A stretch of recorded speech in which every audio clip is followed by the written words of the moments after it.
Alrighty, good morning, everyone. Welcome to day 3 for last day. Have to chat. Our presentation today is on trauma from dealing to healing in the country. We have Dr. Darryl Tonemah with us today. I will let him introduce himself and give his bio. But just a reminder, all of the sessions are being recorded and they will be available on the Zoom app for up to 15 minutes and also loaded on our YouTube page. So you will have access to all of this information. How do I use Yep.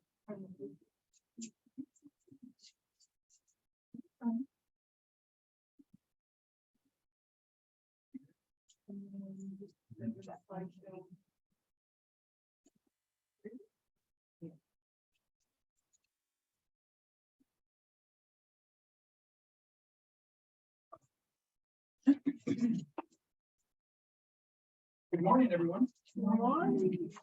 Coming on day 3. You're done today? Is that right? Right. What time are you guys done? After lunch. Oh, so we're pretty close to.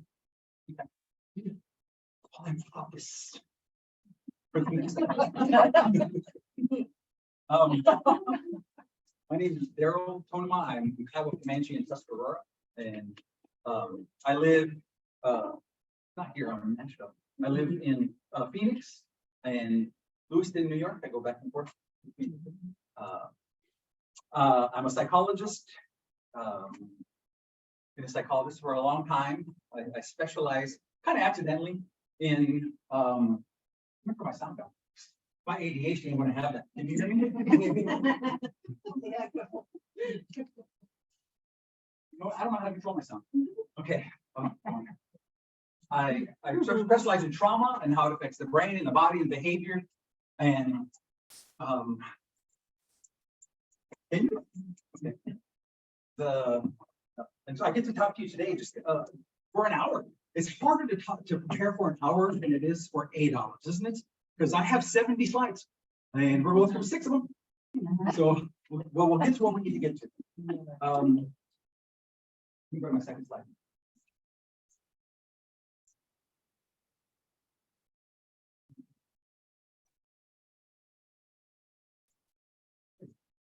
So just to start the conversation, one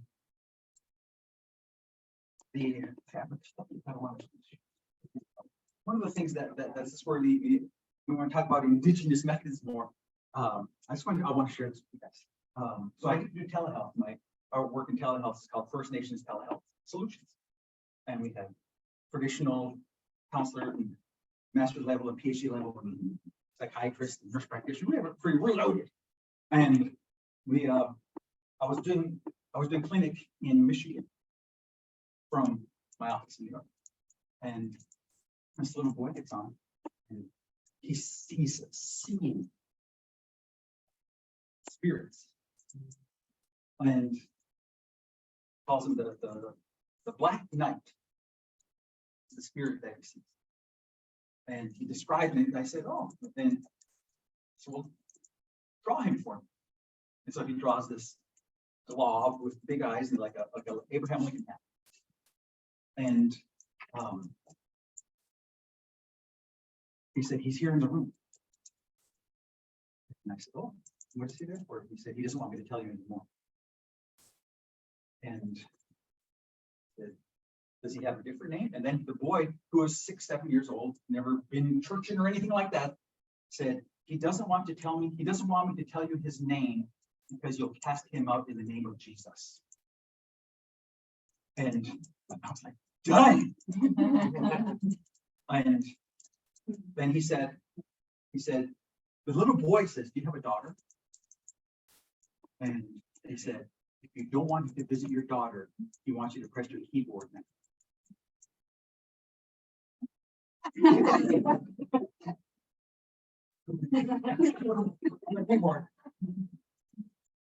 And so we finished that session. It kind of freaked me out, because I put it through my Western trained, what they told me I should know believe was is really very early onset schizophrenia. And then I had to put it through, okay, wait, who are we? And how do we understand these things as a people, as a native people? How do we understand these things? So I had to put it through that. And amazingly, fascinatingly, I had almost the exact same conversation with a little boy in Rosebud about a week later, and drew the same thing. And I thought, okay, this person's on Fortnite. Again, okay, this is a Fortnite character, so there's got to be some sort of game. So I Googled it, and I had asked my sons about it, and they said no. And so I just had to get over myself with that. And just say, here's who we are, and here's a fact. Because I can tell you guys this, because we're the same tribe here. I've probably had 20 conversations like that in the past 5 years, 3 years. That our children are vulnerable populations, the most vulnerable. There's something going on. And so I had to start getting out of my own way, because that is beyond my fence line. So I worked with spiritual leaders in the communities, trying to get elders into the schools. And one of the things that was really interesting to me, that in Pine Ridge, I know one of the students that comes from one of those families. And I said, "Sorry for a second." We were talking for a second. And he said, if you're raised knowing those things, those spirits aren't scary to you. But he said, so many of us aren't raised in those things. We're raised in alcoholism and abuse and things like that. We don't know anything about those things. So they show up, and it's a very fearful thing for them. So we brought in one of the spiritual leaders, one of the elders, into both Rosebud and Pine Ridge. And he just kind of advertised it. If you were a seer, come to this room after school. And there was about 20 kids that didn't know that they were going to be heard like that. And it's easy for us to say, well, that's a trauma response. But I think part of us being on this side, when I say this side, we were talking earlier about we are in healthcare, or we are in education. And so we are on the other side, by nature of how things have gone historically for us people. So what we can do in looking at, okay, how do I understand my work, and how do I understand how we can stand in this gap, make this bridge, is I have to be open to that. I can't just say, well, that's not what they taught me at the university. And that's how I talk when I talk about university.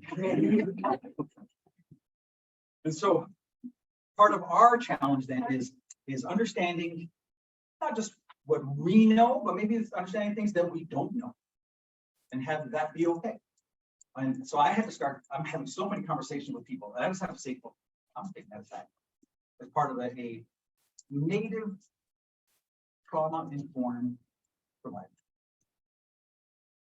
And then looking at resources. But today, I want to start out with that, because I want us to say, okay, we have to just put our different lens on.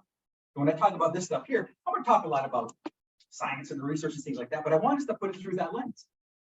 That okay, how can we be the bridge? How do we stand in that gap with all of us individuals? All right, yeah, that's what I want to say. Slide 3. So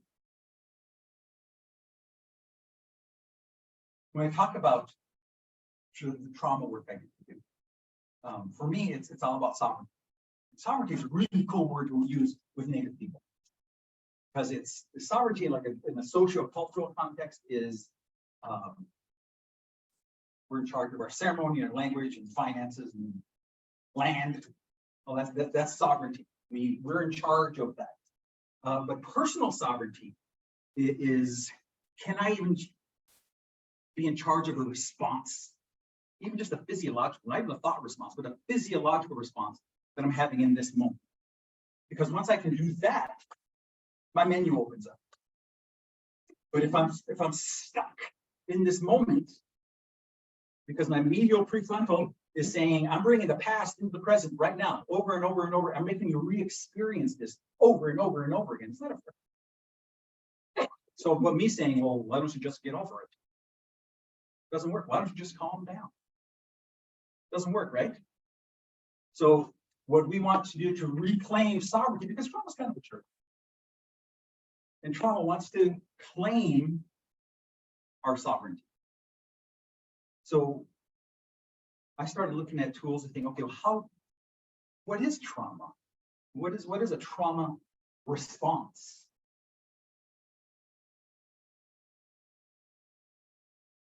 And you guys know this. We have the highest rates of everything you don't want to have the highest rates of, right? Even not just the social ills like drinking and using and fighting and abuses and things like that, but physiological things, cancers, diabetes, am I right? Arthritis, lupus, all sorts of autoimmune stuff. And so I look at those things and I think, why do we have so much? Like our little res is little 5 mile by 5 mile res is just cute. Come visit. Buy some gas. But we're here, Sanborn and Lewiston and Niagara Falls and Buffalo. We're right here. And we have the higher rates of everything compared to somebody that is literally about 5 miles away. You can drive onto my res and you can feel your arteries clog. You can feel your blood sugars go up. So I thought about that. Was it the air? But we're breathing the same air, electricity, soil. We don't have great water or anything like that. We have your own water and don't drink it. You probably put it on fire. So don't drink it.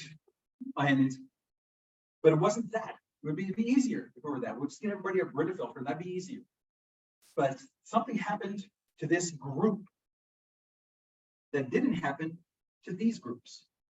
The shared group of people that has a shared history. What's really cool about a res is we have shared history. There's language, families goes back generations, thousands of years probably. And we have language and culture and all these stuff is shared by this group, which is great because that you're going to find out by the time I'm done here. That is how we heal. That is the key. But I don't want to give away the ending because you'll leave. So at the same time, though, if something infects the group, it spreads easier within the confines. So add displacement, add emasculation, add raping, and then put it on this much land and then let it stew for 500 years. Go back to your communities and look at your epidemiology. Look at the rates of everything. That's not a coincidence that this happened and then this happened. That's the outcome. That's what trauma looks like. That's how the body changes when stress and trauma are introduced. And that is passed down many different methods, from biology to psychology, sociology to policy. So then it just perpetuates. You with me there? Okay. So if I stop talking now, you're going to say, man, there's no hope here. So I'm not stop talking. Okay. Let's keep going. But what we do see, a trauma response is just discomfort, right? That's discomfort in the body. They're traumatized and they're sitting there crying and their heart's pounding, their stomach's tight and they're sweating. They're having a trigger, their trauma response, right? And that's a physiological process. It's much less a psychological process than it is a physiological process. So when they're having this response, I don't want to feel this way. So I'll use an external tool to deal with an internal. How's that sound? There's where you get your social problems. the drinking, smoking, eating, using, eating. I'll use an external tool for an internal event. I don't have the internal tools to address this, so I'll find something to give me a little bit of dopamine, a little bit of an endorphin rush to help this. Like, who in here is a stressful eater? Raise your hand if you're a stressful eater. I'm raising a hand for me and a bunch for you big liars. What do you eat when you're stressed? Like what? Kind of comfort. Ice cream? Sweets? Is anybody gonna say carrots? No. I'm so stressed, I just want to carrot. Meetings is great. After a hard week's of work, I hate squatting and having salad. Everybody says those things. For whatever reason. That's mine. Mine is pizza. Mine's pizza. And at the office in New York, there's a pizza place right next to my office. And if it's been a rough week, I just kind of, I'm my feet don't even touch me. You just lower it over. So what we're doing though, in that, is we're using an external tool for an internal. It's call it what it is. I want to feel better, so I'll use that. Unfortunately, in many of our communities, alcohol falls into that. And drugs fall into that. Abuses, any ridiculous abuses fall into an external tool for an internal. What we want to do is help create internal tools for internal events. And you're going to find out by the time we're done is what's really cool is we have everything we need already. Come on now. I love saying that. I'll say it again. Yeah. We have everything we need already. Maybe we haven't been taught those things. Maybe we've gotten away from them. But how our traditional tribal systems are set up is actually how to build a stress party system. How to build a stress party system. That's what we're trying to do. And that's what we do with kids in schools, and that's what we do with my patients is let's build stress party systems. Okay.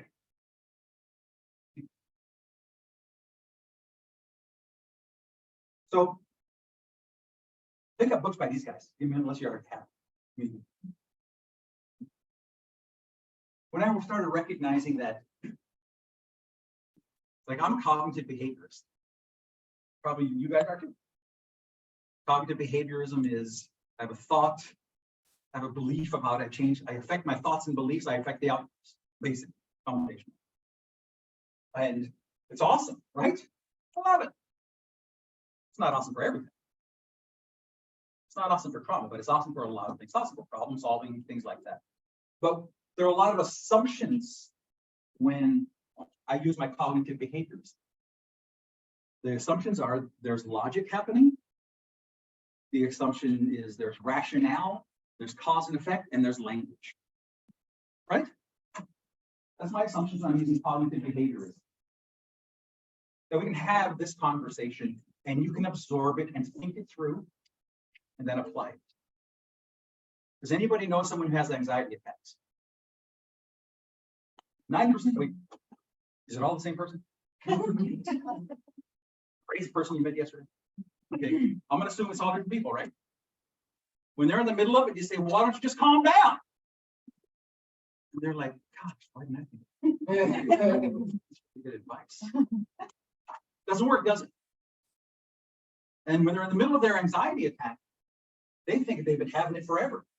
And they think it's going to last forever. Isn't that right? And they're just so uncomfortable, all knotted up. So many get nauseous, a vagal response.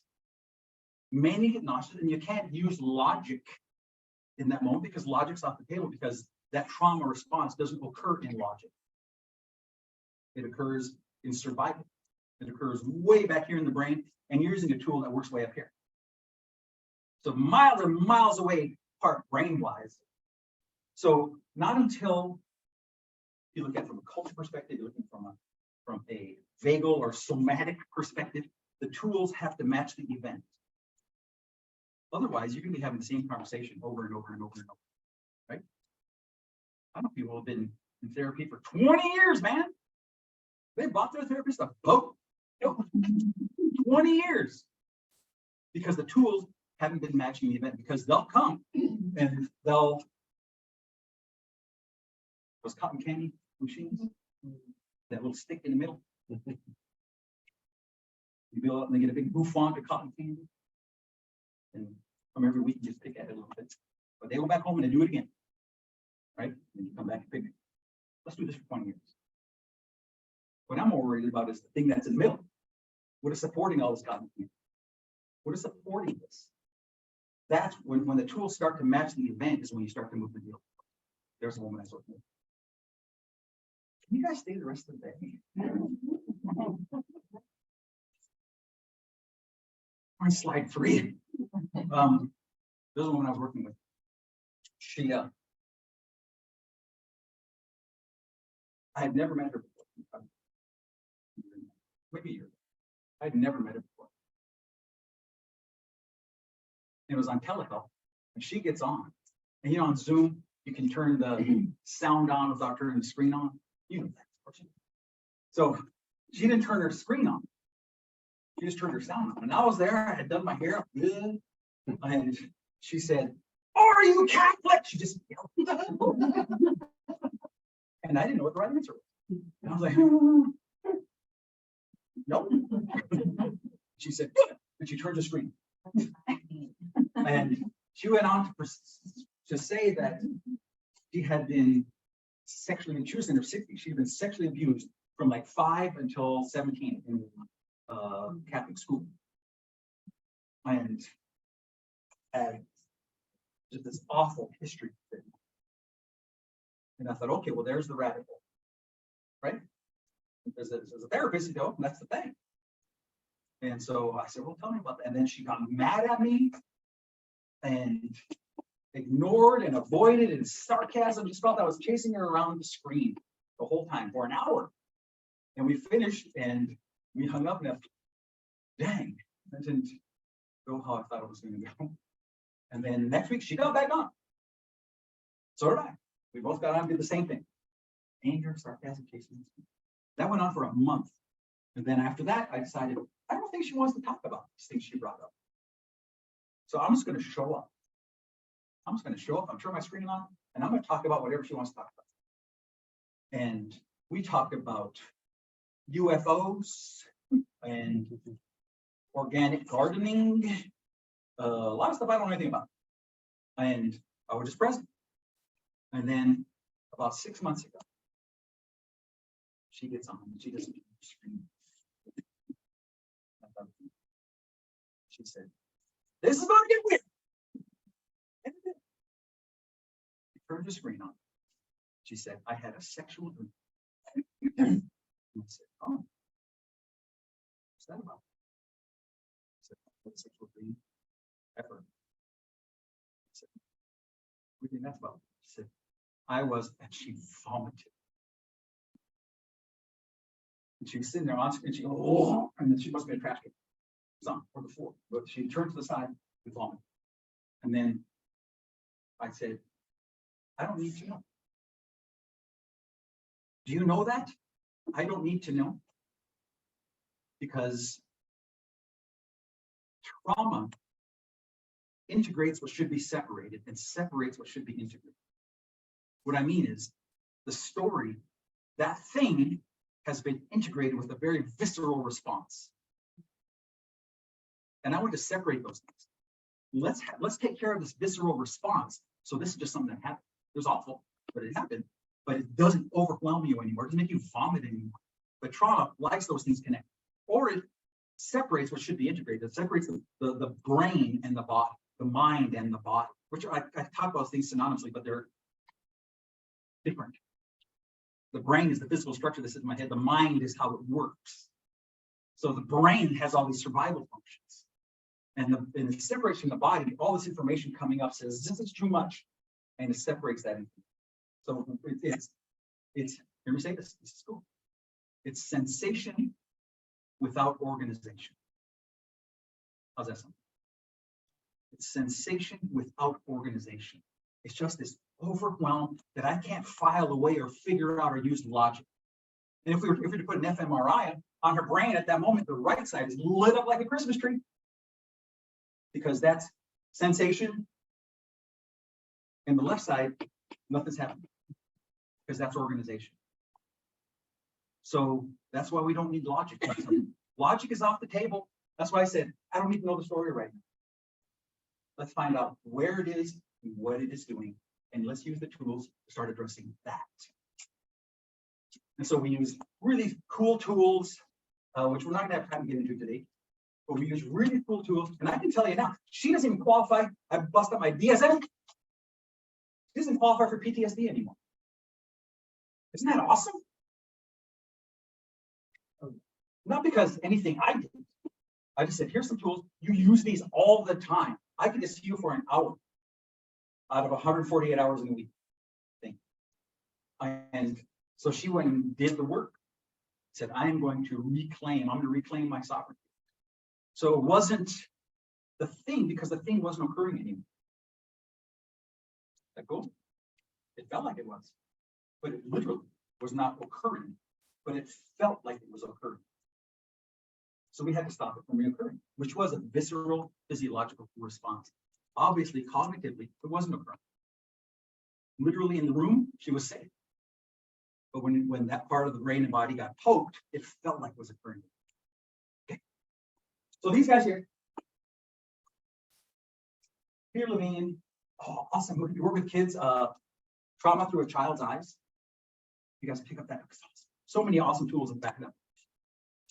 Bessel van der Kolk, you probably the body keeps the score, his latest one. I mean, that's going to be a broad overview of everything that's been up to this point. Is the body keeps the score. Gabor Mate is so he's a psychologist. He's a physician. No, he's a neurologist. He's a physician. Works with Gabor Mate. If you work a lot with ADHD students or folks, there's a lot of good writing. Now, Robert Scares, neurologist out of Johns Hopkins. Dan Siegel is at UCLA.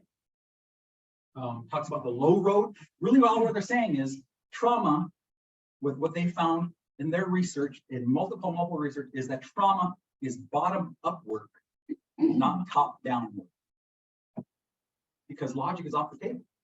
Why am I using my logic tool for a somatic event? That's why people can't talk about it. Logic's off the table. Trauma has a feeling. It feels, but what if you could slow that heart rate down, so that you could reclaim some sovereignty in this moment? What if we did some tools to help the vagus nerve, which goes through every major organ in the body, ends in the colon, but parks in the gut?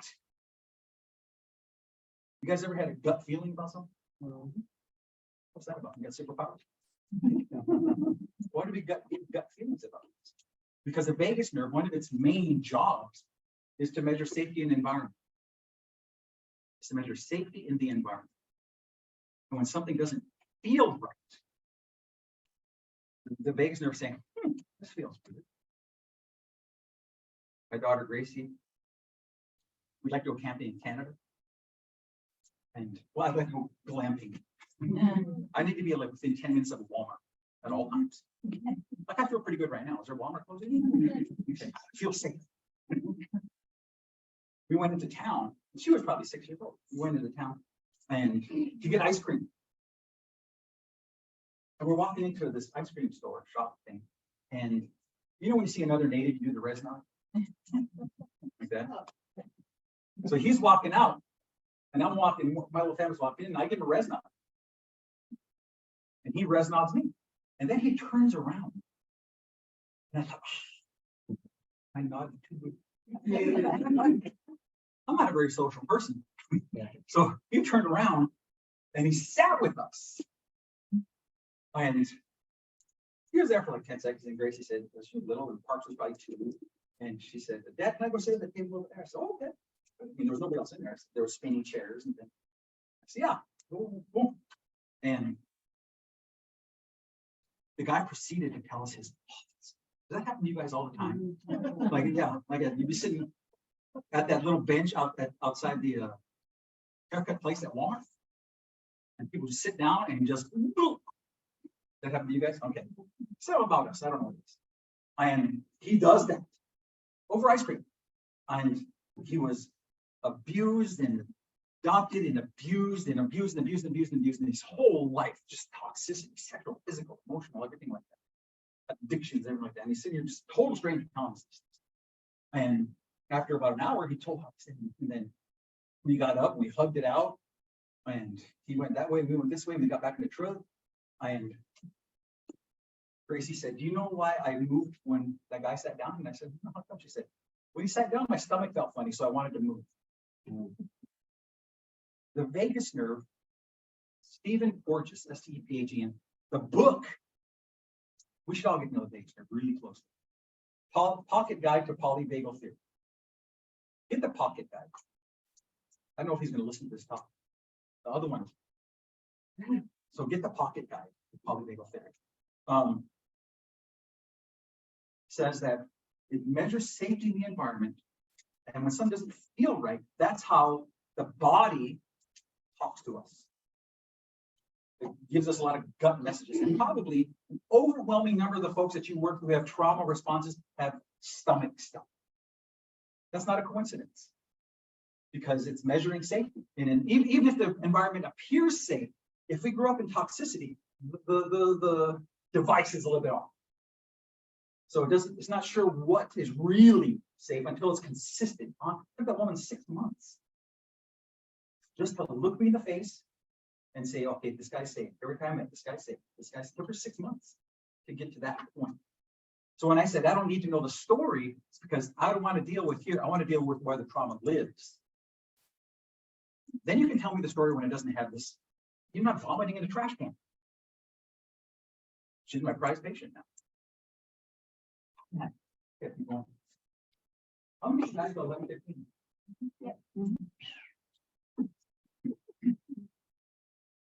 So in facing trauma, we have learned so much. That's not even on the screen. I don't know what that word is there. We've learned so much about trauma, how trauma behaves physiologically. Who's controlling that?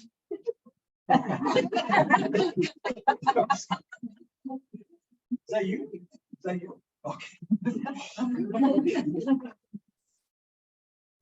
We have learned so much about trauma behaves physiologically. So there's 3 avenues. Top down, by talking and reconnecting with others and allowing ourselves to know and understand what is going on, what's called process the memory. And you guys have seen the research that my cognitive behaviorism, just by being present, creates a nice arc for about 6 months for the traumatized patient. There's a nice arc for about 6 months. 12 months, they're back at baseline.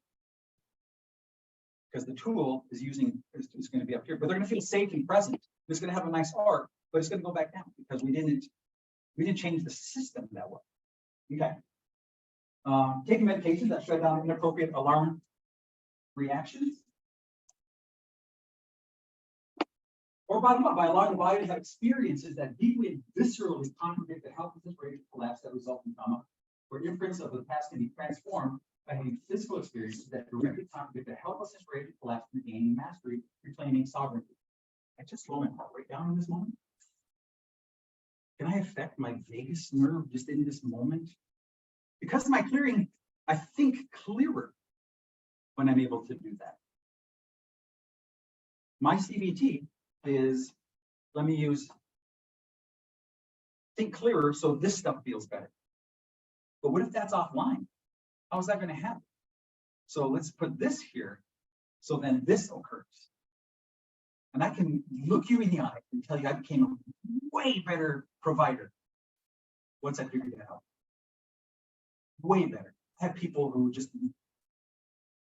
make leaps and bounds because they've never been introduced to their bodies. They thought it was something to fear. They thought all these responses were in control of them and they should be afraid of them. And not until we start, well, let's do this first. Then they say, oh, well, then they just talk openly. It's really cool. Okay, keep going. Oh, you guys know my friend Ann Bullock. Okay. So we talked about, she and I talked about this slide forever. Because if you notice, my slides are just words because that's what I could do. But this slide is fancy. It's like sorcery. So when we talk about even indigenous ways of healthy connection, epigenetics, which is in traditional language, that was called blood memory. That there was memories that grandma had that are active in us, which is, we think, you probably said, sure, but blood memory, epigenetics, epi above genetics, the gene, the environmental influence on how the gene pops. So how, if things are safe, good genes pop. If things are toxic, then the survival genes pop. So prenatal early life nutrition, all these things that can be healthy or can be toxic. Poverty, prenatal substance use, child abuse, neglect, quality of early life relationships, connecting, healthy brain development, or epigenetics. Now watch this.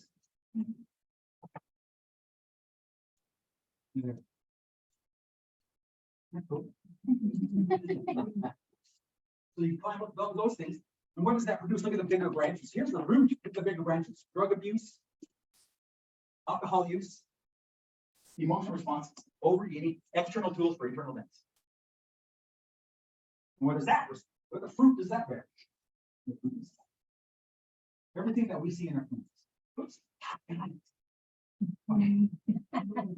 Everything that we see in our clinics. Addictions, liver disease, alcoholism, violence, traumatized parenting, depression, diabetes, obesity. Addictions. And then we have programs. But just so you know, there will never be enough funds. The same conversation my grandpa was having with my dad. Same conversations I'll be having with my kids. My daughter wants to be a psychologist. So here's on the right there, my mom's house there, we used to take those, there's a little apple tree. And my son parks, I give him a wiffle bat, I just whip at it. It's really cool because it just does that. I know we can do that and do it again next year. Why? Because the apples are going to grow back. We can do it again next year. That's what we do with this work, because we're just picking fruit. And then grow back next year. That's what we have the same conversations. Are you ready for a phrase? You can have this tattooed if you'd like. Put a DT on it. We're not going to change the fruit until we fix the root. Come on. I'm saying it again, I'm smart. We're not going to change the fruit until we fix the root. What work are you doing? Get into the root business. Otherwise, work yourself out of a job. The first time I meet with somebody, I tell them, if you're here a couple of years from now, fire me. Then I haven't done you a service. Let's do some root work. Let's have the events, the tools start matching the events so you can move forward with your life. But part of our challenge then is saying, well, how can we start developing things that we do more root work?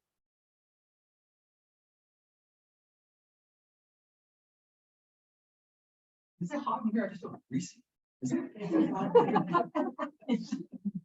haven't been as greasy in a long time. Control the temperature in here? I turned it down because I thought it was hot, but this was really cool compared to when you came. We're working So on it. that's Really? Yeah. I'm messaging the hotel. Yeah. Get it. Okay, just pass out. Okay. It's actually gone. Say this, I like saying this. It's my favorite slide. But I say it already. If we could have thought our way out of it, we would have. How's that? If we could have thought our way out of it, we would have by now. People from Vietnam, was it 50 years ago? Woke up last night screaming. That woman vomited.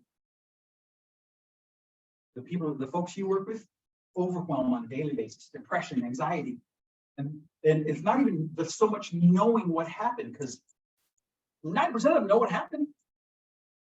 Sexual abuse, physical abuse, race and toxicity, they know what happened. So the research doesn't support making them say all the things that happened will change that. It doesn't support that.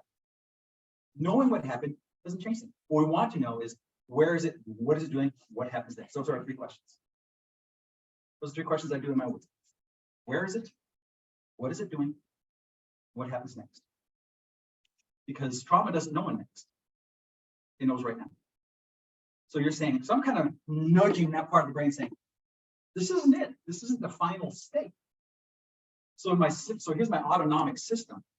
My sympathetic gets me all jacked up. My parasympathetic brings me back. He gets stuck over here, right? He gets stuck over here, and I think, well, this is just how it goes. But you can't stay over here. This shreds the system. Imagine all the cortisol and the adrenaline and how that shreds the system. That's why we see so much dis-ease in traumatized communities, because there's so many people over here and they don't have the opportunity to have relaxed alertness because they haven't had the safety to do it. But people can't sleep. You're most vulnerable when you're asleep. So the survival part says, well, I'm not going to sleep. Them crazies are their feet are doing this at the end of the bed. Because it's all sympathetic and parasympathetic. It's poor vagal tone, it's poor heart rate variability. Which that stuff we can work on. Okay. I am not going to get rid of the memory. I'm not going to do that. I can't. What I can get rid of, what we can do together, is separate the memory from the sensation. Cool?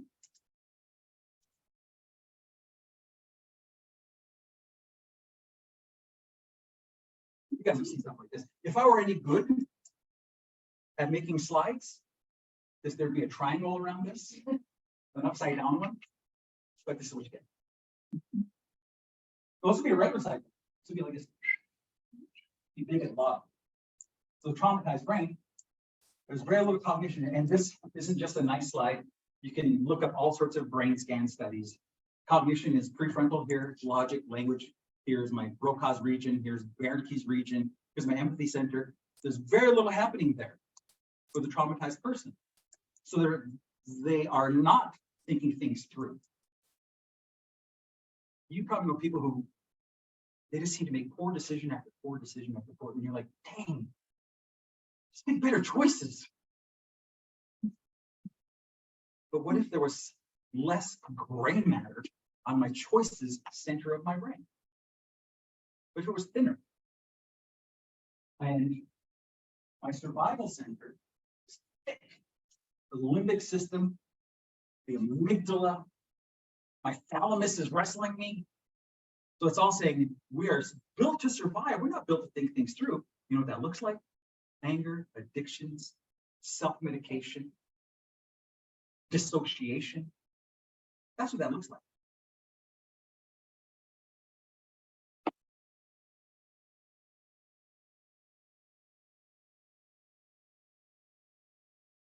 I like that one. My favorite slide.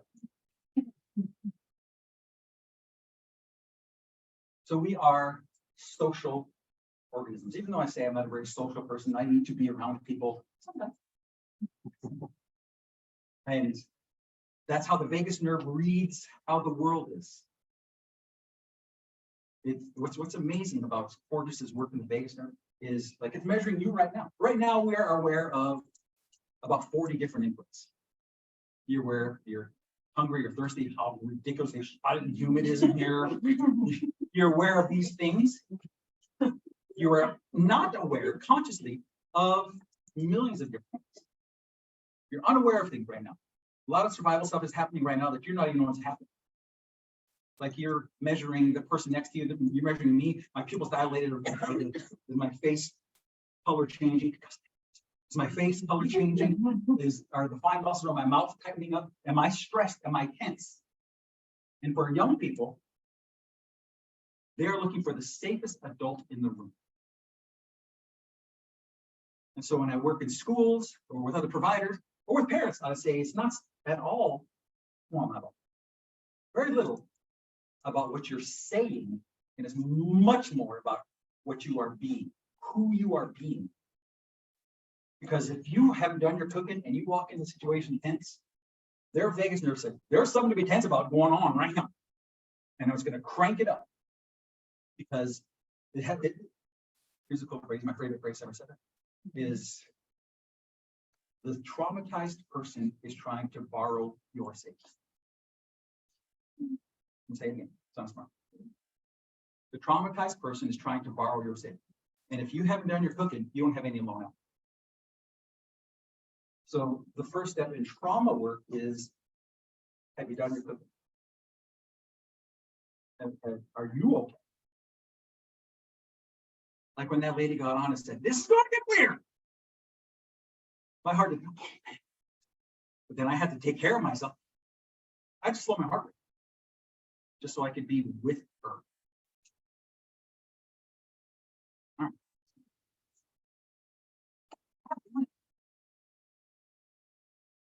Said that, right? One of the things that we want to do is, if we understand physiology, is that a lot of this is electricity. And it's going to where I need it to go to survive. So everyone wiggle your toes, right? Are you wiggling your toes? Okay, it's the honor system. Isn't that amazing? You think about it. In just a split second, a neurochemical impulse went down miles and miles of cable and just south of the speed of light and sent an electrical impulse to your toe, and you controlled that. Awesome. Okay, so if we understand that that's electricity, that's me. I'm electric. Feel me. Now Jen holds it. And why doesn't it work? The circuit doesn't complete. Right, she's dead inside. But she can turn the volume down. So So if we do this, then you touch my finger.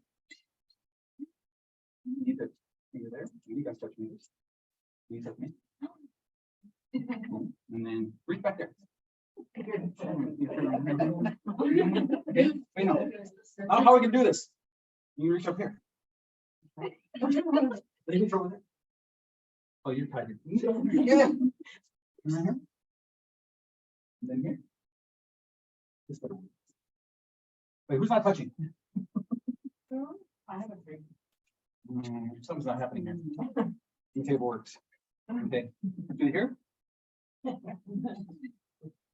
Oh, you're barely alive.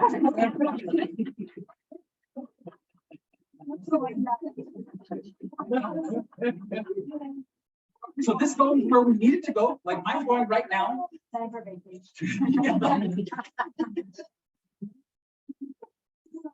So imagine this goes where we need it to go. Like right now, keep my heart going in my autonomic system. Let's make my heartbeat go and get my pancreas and stuff, and my lungs, and I'm breathing. And I'm not like, I had some oatmeal before I came over here, but I thought might have some extra ones. So I did this to my pancreas to make it go further. No, it didn't. Just did it all on its own. He said, "Oh, you had more oatmeal. Here's some more glucose. Here's some more insulin for you." Took care of me, all on its own. Here's what's really cool: is everything I just listed is in the autonomic system. My heart rate, my stomach, my breathing. That's where trauma lives. Because think about what trauma feels like. I sweat more. My breathing shallow. My heart's pounding. My stomach tightens up. All autonomic. So trauma doesn't happen by choice. It happens automatically. The survival response happens automatically because it's an autonomic system. It's part of that whole system that keeps us alive in our body. So trauma thinks it's doing you a favor. Think about that. It's saying, I've picked up on something, one of the million things that we're not aware of. I've picked up on something and I'm going to keep you alive. So I'm going to make your heart pound. I'll make your stomach tight, just like you're sprinting. You are welcome. Thanks for doing your favor.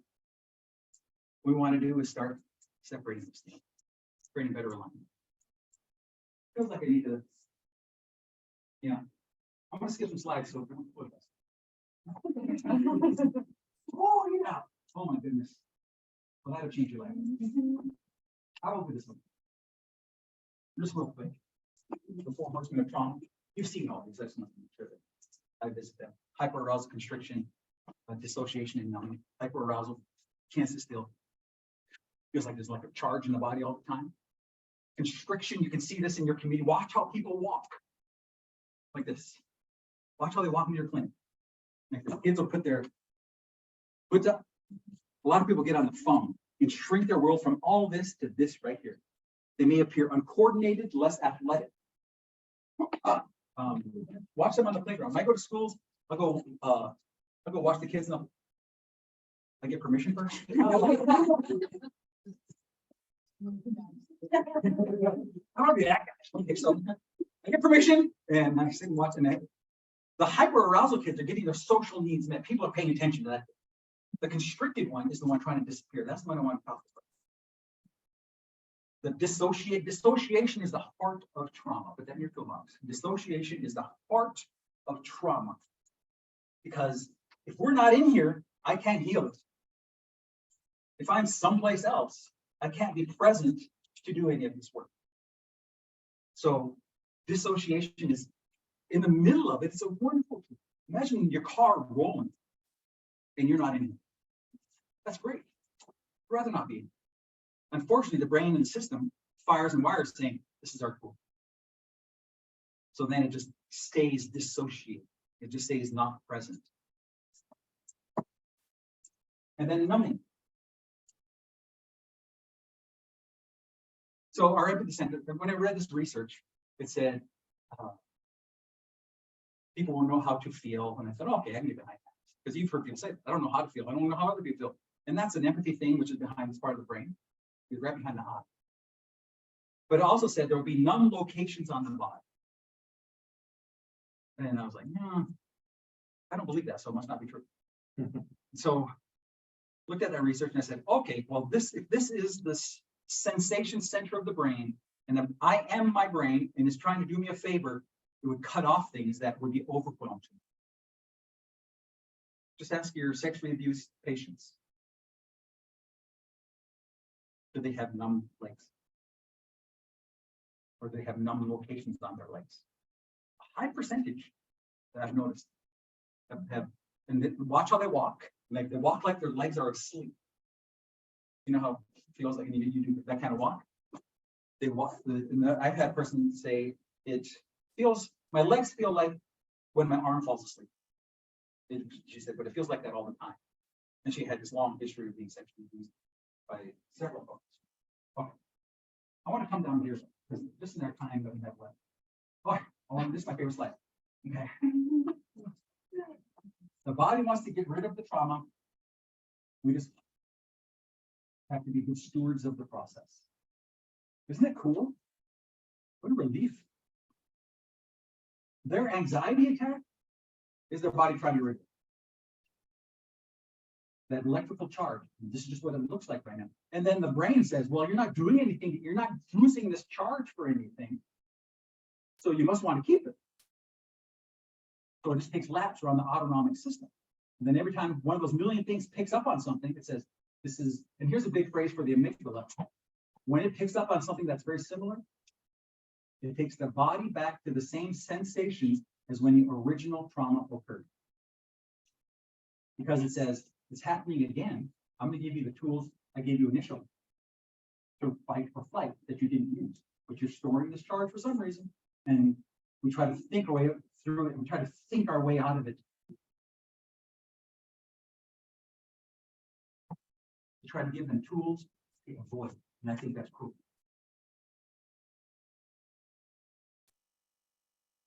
Us working with somebody and saying, well, how about when that happens? Why don't you just avoid all those triggers? All right, well, I'll just stay home. I'll stay in my room. I'll never go to Walmart again, never go to powwow again, never go to the ball game again. And when it's in my room, I still feel it. Well, then I'll start drinking in my room. I'll start smoking in my room. That plays right into trauma's hands. Because trauma is all about constriction. And healing is all about expansion. It's about, all right, what can I do next? The trauma says no. But we play right into that when we say, use your tools to avoid these things. And I have to tell you, my 3 chocolate kids at home, Gracie Parks and Jack Jack, I don't want them to avoid anything like that. I want them to go outside and punch it in the nose. I want them to be sovereign. So we as providers to Native people, we can't play into shrink, shrink, shrink. We have to develop hardy stress systems that they can expand. So this doesn't have the same somatic response that the previous. All right, I gotta finish up here. See what else I can get. Oh yeah, I want to write a book called Sailing the Seven Seas of Trauma Work. Isn't that cool? I just came up with the seventh sea recently. We just be fooling. Okay. That's okay. Calm, caring, confident, competent, chameleon-like, meaning their tempo is not your tempo. That part of the brain moves slowly and it doesn't move at my pace. Consistent and in community, connected. You are social beings. Okay, they're trying to borrow safety. I got it. No. I like these next two slides, my favorite slides.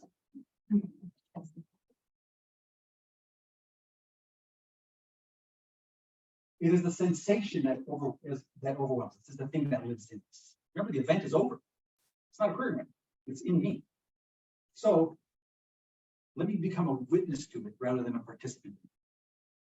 Let me become fascinated. That's in your presence, in your safety. Where is it? And what is it doing? What happens next to it? Does it have a shape? Does it have a color? Does it move? Have them get to know what it feels like. Then you're taking it away. It's not this big nebulous event. It's something that's stored in me that has structure. Well, then let's use some of our tools to start getting rid of that. Excellent. A sensation isn't a command. You don't have to obey it. It's information. So let's start working with, okay, what information, and that's what I tell people is, there's nothing happening right now that needs this. It's just information. Let's breathe that down. Prosody, how you use your tone, tempo, pitch of your voice. Let's work with this. Okay. Actually, yeah, I'll do this one. We'll end on this one.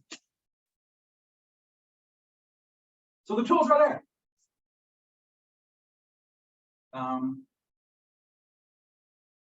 Prayerfulness, inherent in who we are.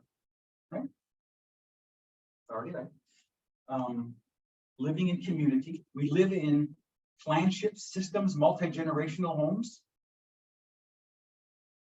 We want them to be healthier. But remember, the vagus nerve is looking for safe adults. It's looking for safe people in the environment.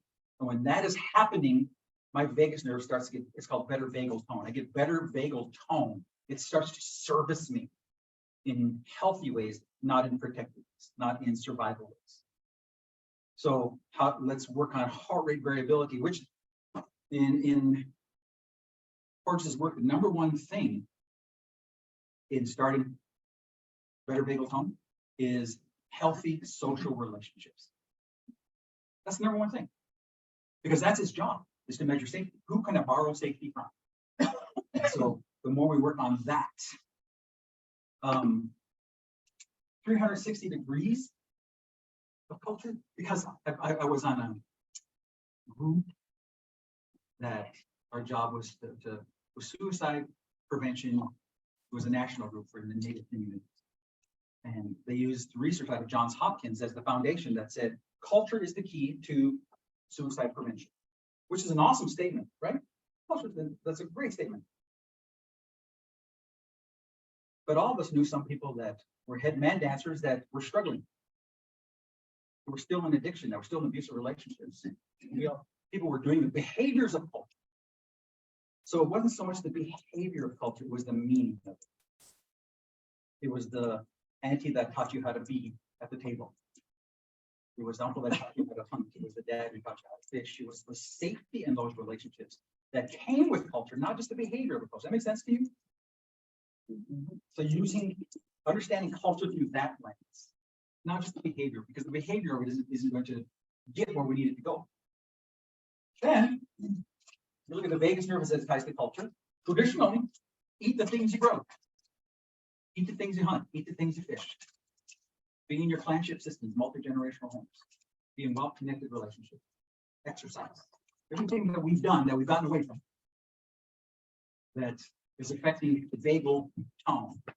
So when I work with my prize patient I was talking about, she dove all the way in. She preaches the vagus nerve. And these are her friends. It is a vagal lifestyle. How am I breathing? And you probably haven't thought about how you're breathing this whole time. But how are you? Am I slowing my heart rate or am I speeding up my heart rate right now? Because the heart rate variability, the beats between my heart rate, that's how they measure how vagal tone is. And this kind of breathing really helps it. Let me give you guys my email. They don't have it on this. EP Tonemah, TONEMAH @gmail.com. DPTONEMAH